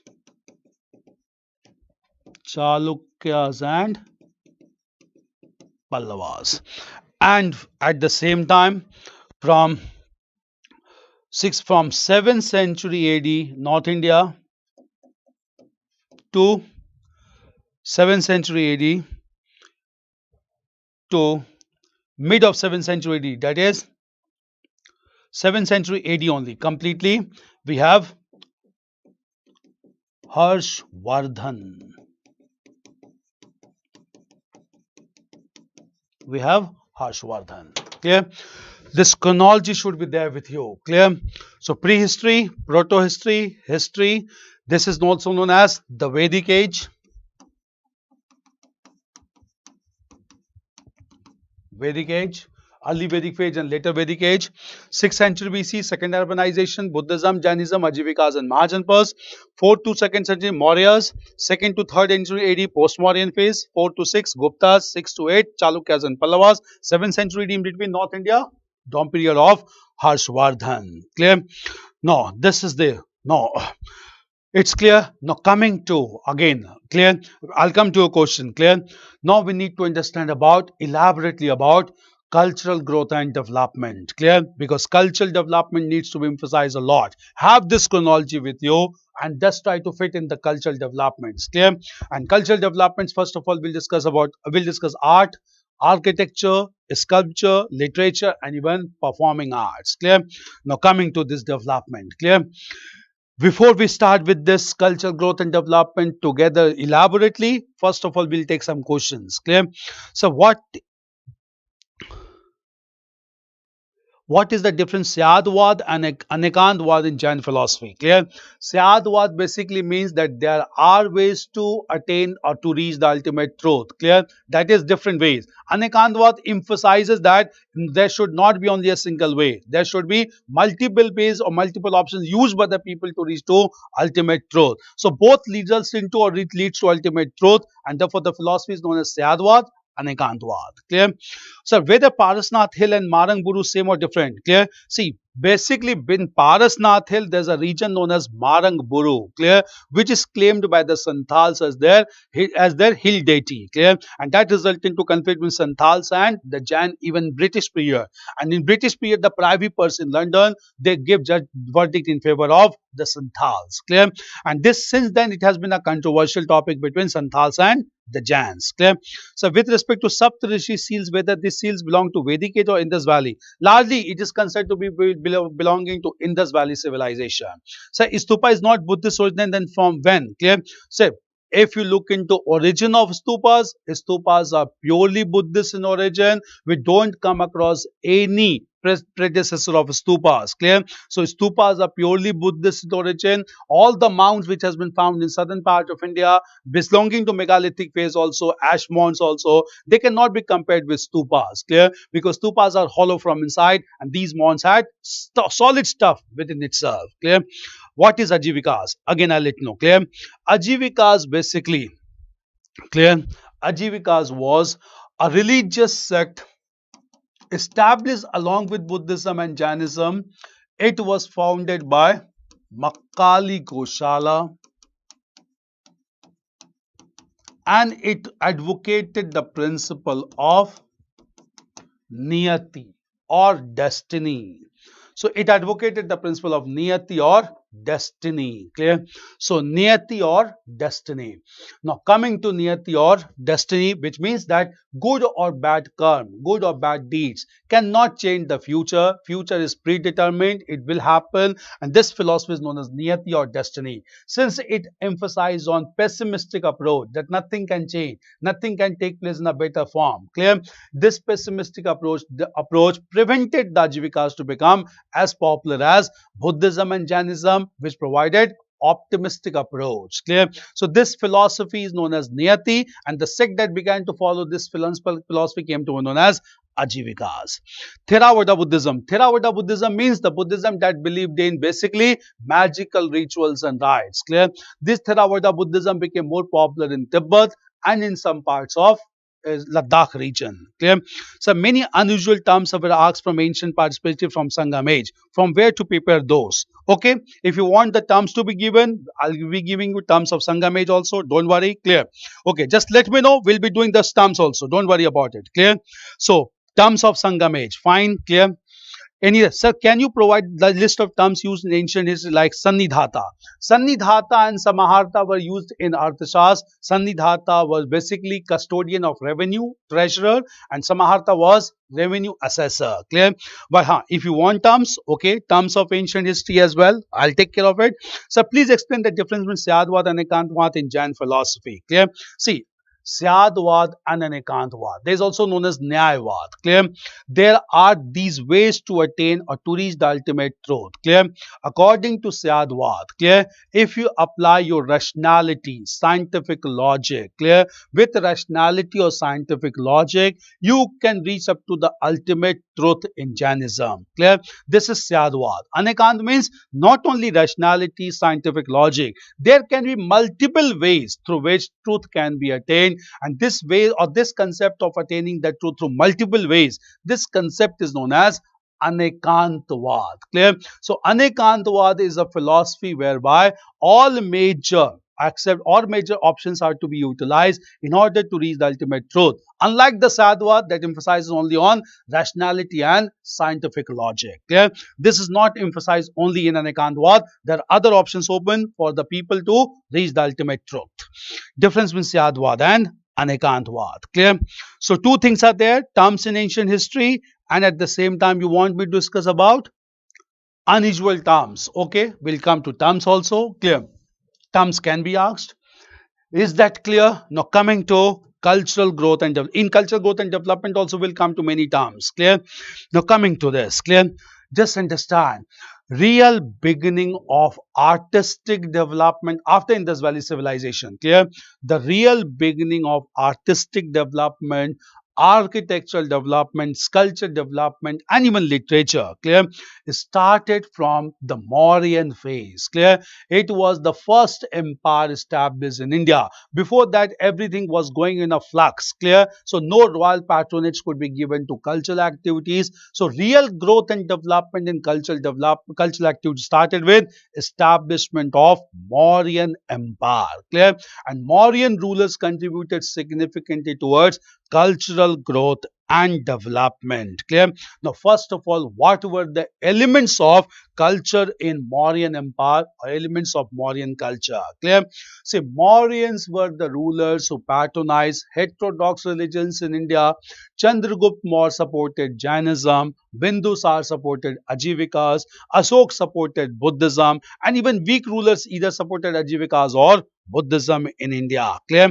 In course of time, clear, Mauryan rulers, clear, began to construct Buddhist viharas or the resting places for Buddhist monks. Clear? These places of Buddhist monks came to be known as monasteries. Clear? So large number of monasteries began to be constructed from the Mauryan period, and in post-Mauryan period, these monasteries or viharas became highly prominent, popular in nature, and these viharas began to be constructed at places like Ajanta, Ellora, Karle, Nasik, Bagh, Badami, and even Kanheri caves. Clear? So from here, clear, architecture and art forms began to take place in real form, starting with Mauryan emperors. Clear?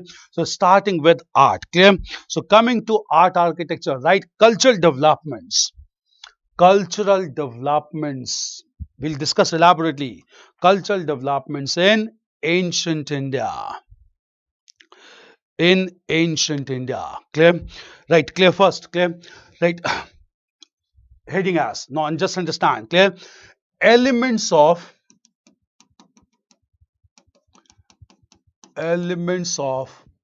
Mauryan culture.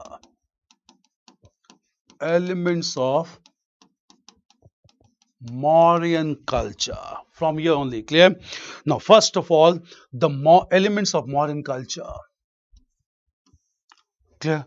Mauryan rulers first of all began to construct viharas, also known as the monasteries. Viharas, also known as the monasteries, which were places of residences for monks. Clear? In fact, clear, Ashok constructed some viharas at Nagarjuni Hills.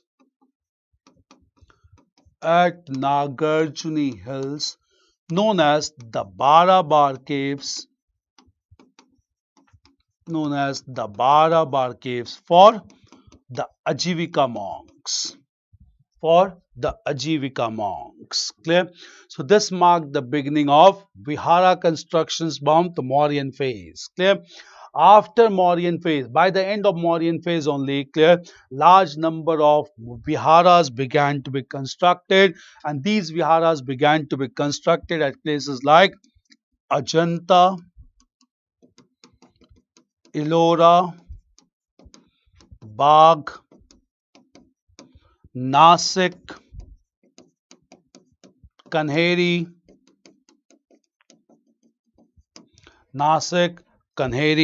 Badami, capital of Chalukyas, Badami, clear, and even Karle, Badami and Karle. Write these places, clear, and Karle. Now coming to clear, this was. Now what was the specific feature of these all viharas? Clear. These viharas had large number of cells, smaller rooms. Clear. So these viharas had large number of cells, and all these cells has stone beds. That is beds made with stone plinth. Clear. So all these had stone beds, a raised portion of which would serve as pillow. Clear. So all these viharas had smaller chambers or cells. Every cell had a stone bed with one side elevated to act as pillow. Clear is pillow. Clear. And at the same time, a small hollow in the wall of the cell would be a space for keeping an earthen lamp for lighting. Clear. So at the same time, every vihara had smaller cells. Every cell was meant for Buddhist monk. Every cell had a stone bed with one portion elevated to act as pillow, and certain space, hollow space, was kept on the wall so that earthen lamp could be kept for lighting, because of stone caves of viharas, all these were dark chambers. Clear. These were the distinctive feature of all these viharas, which were constructed by cutting the stones. Clear. From Mauryan period only, another concept started, that is the concept of Chaityas. Clear. Or the places of worship. Clear. Chaityas were also constructed along with viharas at all these places like Ajanta, Ellora, Bagh, and even Nasik, Kanheri, and Badami. Clear. Now, what were the distinctive features of the Chaityas? Clear. These Chaityas were prayer halls. Clear. And at the same time, clear, all these were Buddhist shrines. Clear. So most of these were Buddhist shrines, and in Buddhist shrines or prayer halls, there was a stupa at the end of the hall on the side of the pathway. Clear. There was stupa constructed at the end of the path in the chaityas to be worshipped by the members of the Buddhist religion. Clear. At the same time, they also acted as place for community worship by the people. Clear. And these were marked by great development of architectural merit. Clear. The chaitya at Bhaja, it's very important one. Clear. The chaitya at Bhaja, modern Maharashtra. Clear. The Chaitya at Bhaja was a very unique one, because at the same time it's constructed with a hall and semicircular roof. Clear. And this semicircular roof was marked by a hall for worshipping of common people, and it was marked by elaborate designs. So most important Chaitya was constructed at Bhaja, which was marked by circular and semicircular roof in order to have a feeling of worship among common people with community worship. Clear. This was the most representative Chaityas. Clear. Then at the same time, Mauryan period is also marked by the pillars and the capitals. Clear. So Mauryans constructed large number of pillars or capitals, especially Ashok constructed large number of pillars at this time. Clear. So one is viharas, monasteries, then we have chaityas, and then we have pillars. We'll come to the pillars constructed by Ashok. Clear. So coming to the pillars. Clear. Pillars are also known as stambh. Pillars are also known as stambh. Clear. And capitals are surmounting structure over the stambh. Clear. Now the object of construction of pillar was to carry inscriptions containing the edicts of Ashok. Clear? So Ashok constructed large number of pillars basically to have his inscriptions which could be read by the people to understand his message and to promote the principle of Dhamma. Dhamma was basically a social code of conduct to unify heterogeneous sections of population under one political identity. Clear?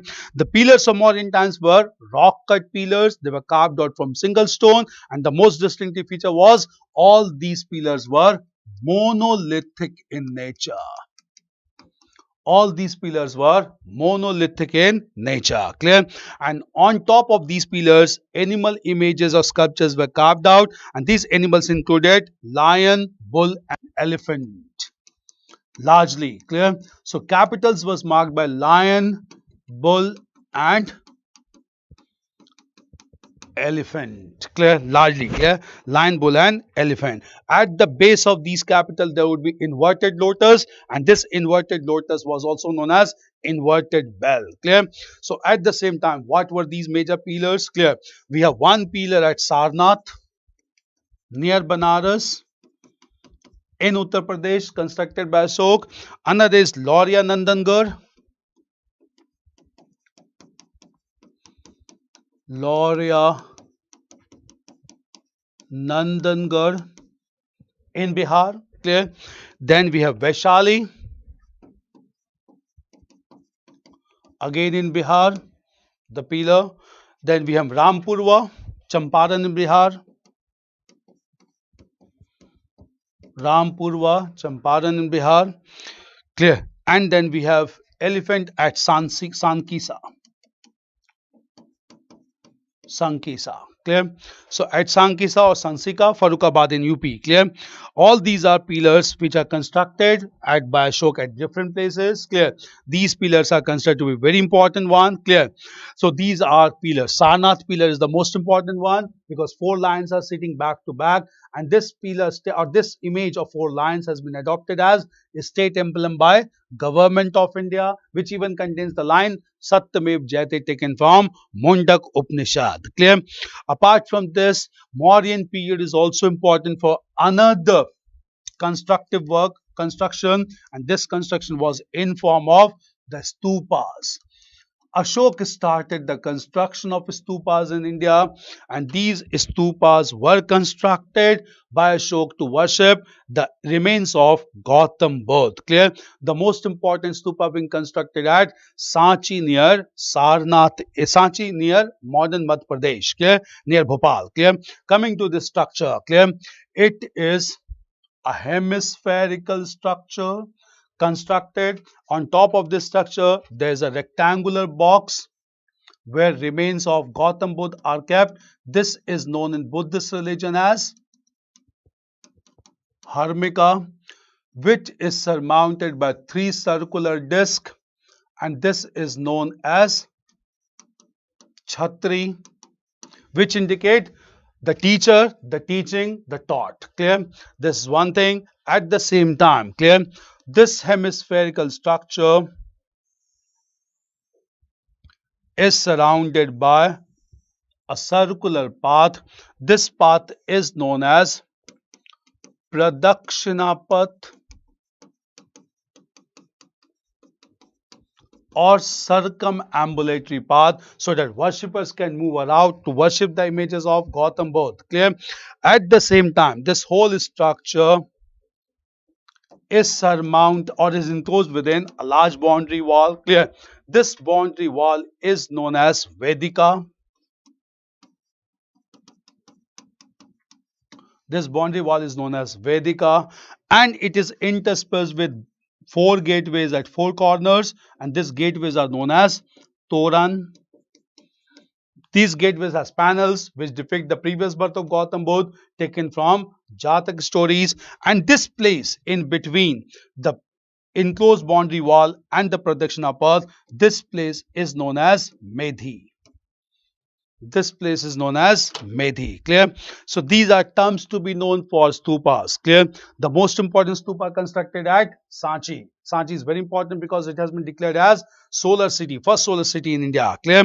Now coming to the major stupas, where the stupas are constructed. Clear? coming to this, clear? One stupa is known as Dhamek stupa. Stupa is known as the Dhamek stupa at Sarnath. Dhamek stupa at Sarnath. Then we have Ramabhar stupa. Ramabhar stupa. Clear. Which is located in Kushinagar, UP. Ramabhar stupa, Kushinagar, UP. Then we have Vaishali stupa. Vaishali stupa. Then we have Kesaria stupa, Bihar. Kesaria stupa in Bihar. Clear. And then we have Amravati stupa, Andhra Pradesh. Amravati stupa, Andhra Pradesh. Right, they can give it to match also, clear? Dhamek stupa at Sarnath, Ramabhar stupa at Kushinagar, Vaishali stupa in Bihar, Vaishali region, Kesaria again in Bihar, Kesaria stupa in Bihar, Bihar only.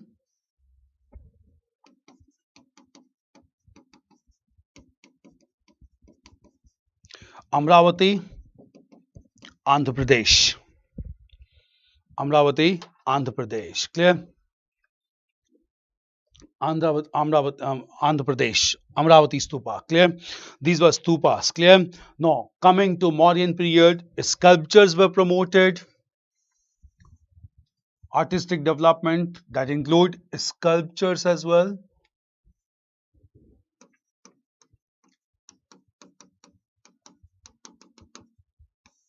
Sculptures. Clear? Now, among the sculptures, clear, large number of sculptures of yakshas and yakshanis were made. Clear? Yakshas were local male deity, yakshanis were local female deities. Large number of yakshas has been found at Parkham near Mathura, and yakshanis has been found at Didarganj and Lohanipur. Didarganj and Lohanipur near Patna. Clear? These are very prominent development. Clear? Parkham and Didarganj. Clear? Now after this, clear? After this, now coming to post-Mauryan phase, after post-Mauryan phase, clear? After the decline of Mauryan Empire, clear? Major sculpture development took place in the region of Kaling. Clear? Kaling or modern Odisha. Kaling or modern Odisha began to be ruled by Kharwel, who supported Jain religion. Clear? Kharwel who supported Jain religion. Clear? And Kharwel constructed a rock cut sculpture of elephant. Rock cut sculpture of elephant. Rock cut sculpture of elephant at Dholi near Bhubaneswar. Rock cut sculpture of elephant at Dholi. Clear? At Dholi. Clear? At Dholi. At the same time, clear? Dholi. Clear? Kharwel also constructed Udaygiri and Khandgiri caves. Udaygiri and Khandgiri caves. Clear? And Khandgiri caves. And Khandgiri caves. Clear? Khandgiri caves. Clear? Right, clear? The caves were also known as Hathi Gumfa caves. It's basically Gufa. Hathi because its rock cut statue or sculpture of elephant was placed in front of these caves, known as Hathi Gumfa caves. Clear? Hathi Gumfa caves. Clear. All these were development that took place. Clear. Mauryan and overlapping post-Mauryan phase. Clear. Now coming to the post-Mauryan phase, exactly continuity what exactly took place. We had discussed that in post-Mauryan phase there were Shungas, Kanvas and Satvahans. Clear. So first of all, coming to the development of artistic development in post-Mauryan phase. Clear. The most important development was in post-Mauryan phase two major schools of art known as the Mathura School of Art and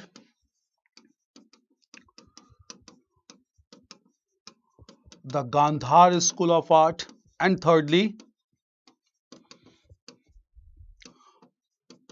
Amravati School of Art. Clear? So Mathura School of Art, Amravati School of Art and Gandhar School of Art. Clear? Now coming to Mathura School of Art. Clear? Mathura School of Art, clear, was a indigenous school of art promoted in the region of Mathura, which was also the second capital of Kanishk in India. Clear? And at the same time, clear, during this period only Mathura School of Art was promoted as Indian School of Art, in which image or sculpture of Gautam Buddha was made in pure Indian style with shaven head and at the same time with saffron cloth, which were important requirements to enter Buddhist Sangh. Clear? And at the same time, clear, Gandhar School of Art was a hybrid school of art which was promoted by Indian sculptors and Greek sculptors under Hellenistic features. Clear? These developments took place largely, clear, Mathura and Gandhar School of Art. Satvahans promoted the Amravati School of Art, whereby basically the sculptures of Gautam Buddha were made in white marble. Clear? And in this, not only the head, even face was shaven of Gautam Buddha, which was largely inspired by Jatak stories. Clear? Now, at the same time, clear, all these developments were taking place. Clear? And this became a very important development during this phase only. At Mathura, we have found a headless statue of Kanishk, headless stone statue of Ganesh, which indicate use of long coat and even use of swords, clear, which indicate that cloth making and metallurgical science was developed during the period of Kanishk, clear. This developments continued during post-Mauryan phase, clear. Apart from post-Mauryan phase, what were major art and culture development during Gupta period, clear. Now, as we had discussed, Gupta period is known as the golden period of ancient India, and Gupta period promoted several developments in artistic form. Okay? First of all, Gupta period is remembered for fresco paintings at Ajanta, fresco paintings at Ajanta, clear, paintings at Ajanta. We had discussed about this painting, the layer was applied, and after this layer was applied, at the same time, colors were applied in semi-wet condition in order to seep the color and to make it permanent in nature. This was Gupta period, clear. At the sculpture, if you look into that, clear, the most important sculpture promoted by Gupta period was the sculpture of Sadashiv or Trimurti in the Elephanta cave, in the Elephanta cave. Clear? This indicates lordship with three facial depiction as preserver, creator and destroyer of universe, which was found at this time in Elephanta cave. Then at Elephanta cave we have the sculpture of Ardhanareshwar,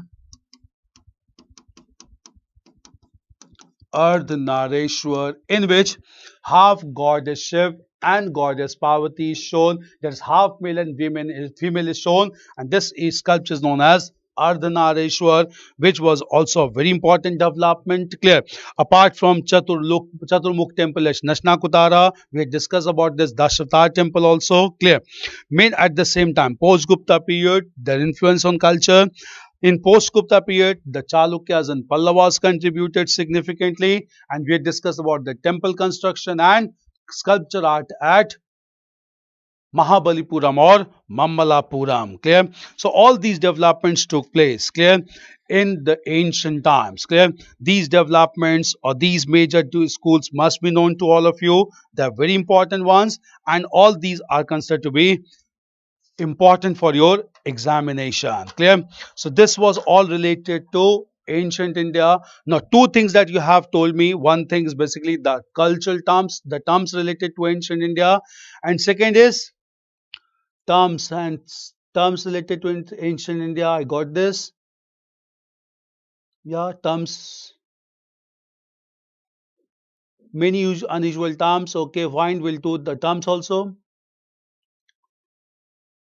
What was Hindu and non-Buddhist art in postmodern period? Sandhara, Nirantara and Sarvotobhara. We had discussed about Sandhara is something without Pradakshina path, Nirantara is with Pradakshina path, and Sarvotobhara is access to the temples from all sides. It is applicable initially to Buddhist temples also, that is Chaityas, and even temples constructed by Brahminical faith also. Clear? With respect to religion philosophy, who were Brahmavadini? Brahmavadini were female composers of Vedic hymns. Clear? In the Rig Veda, some female composers also composed the hymns, and these female composers and Vedic experts were known as Brahmavadini. Clear? Prominent Brahmavadini in the Rig Vedic phase included Lopamudra. She was a Brahmavadini. Along with Lopamudra, there was another person, Gargi. All of them composed Vedic hymns, and they were known as Brahmavadini. So Brahmavadinis were composers of Vedic hymns in the Rig Vedic phase. From the later Vedic phase, women were not allowed to compose hymns, and the position began to deteriorate. Clear? So this was basically development related to ancient India, all major developments.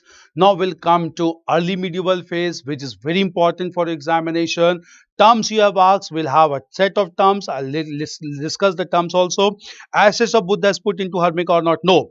Ashes of Gautam Buddha is symbolically, because Gautam Buddha died in 483 BC. Clear? Even ashes could not have been available. So symbolically some ashes were collected from the place where he died, that is Kushinagar, and these ashes were placed in the Hermica of the stupas. Clear? So symbolic ashes. Clear? There are ashes, there's something in the Hermica, but these are all symbolic ashes. They are not the real ashes, because anyway Gautam Buddha died much earlier and Ashok began to construct stupas much later. Clear? So only symbolic ashes are there. It's clear. But Brahmavadini also,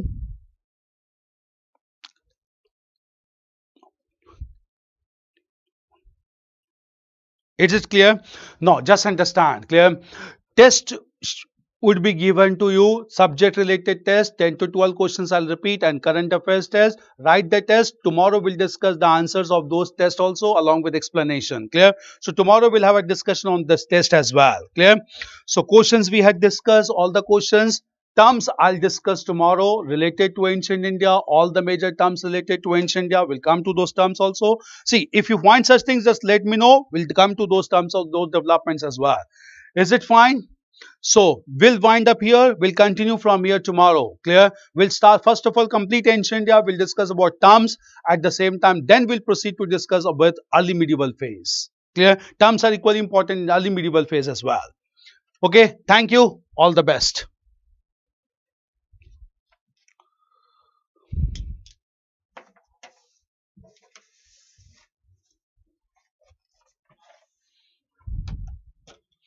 Please keep adding current affairs related to history as well as they are being asked. We have added current affairs largely. I have discussed all the current issues. Samed Shikhar also. We have added Palitan also. In fact, I initially have focused on current affairs only. Clear? So we keep on adding current affairs. We are adding up those current affairs also. In fact, all the megalithic site also discussed because of current affairs. Clear? Then Sanchi also we have discussed related to current affairs. Keep on adding those current. I'll keep on adding current affairs. That is very important. Clear? So purpose of this crash course is also to not only cover the traditional areas, but at the same time to cover the current developments as well. Is it clear? So we'll continue tomorrow. Clear? Thank you.